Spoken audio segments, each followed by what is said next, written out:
Let's talk about nonstick cookware, specifically Teflon. So there's a lot of things that people grew up with that at first they seem to be totally safe, and then all of a sudden they're now this huge toxin. There's all sorts of toxins in Teflon, especially when you're heating it and breaking down certain elements in the lining of your pots and pans. There's 6 toxic gases that are emitted.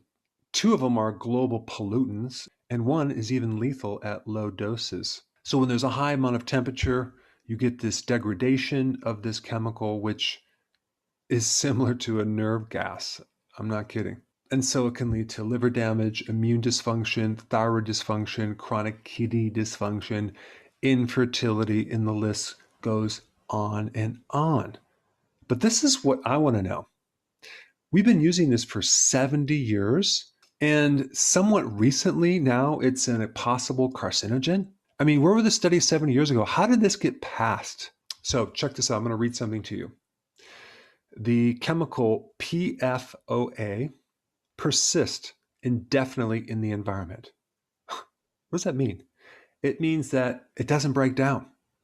It's there forever. PFOA has been detected in the blood of many individuals in the general US population in the low and subparts per billion range. And levels are higher in chemical plant employees and surrounding subpopulations. Though those concentrations have decreased by 70% between 1999 and 2014, which coincides with the end of the production and phase out of PFOA in the US. Now you're probably saying, wait a second, how can it be in every single person's blood?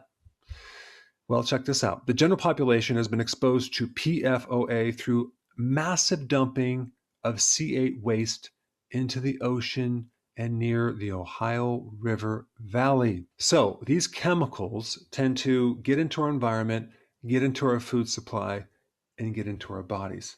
So here's what you can do about it. The word is biotransformation. What is that?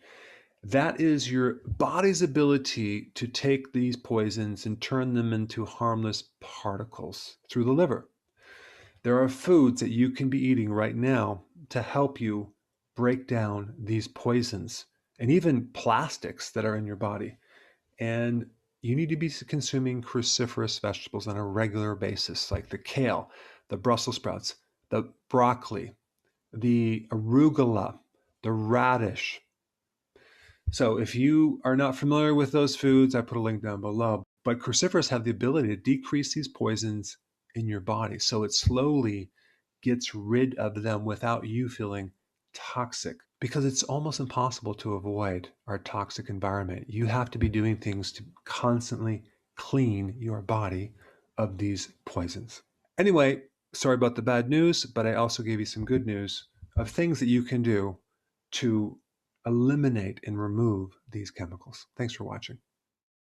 Hey, before you go, if you're benefiting from any of my content, I would love to hear about your success story. Please share it in the link down below.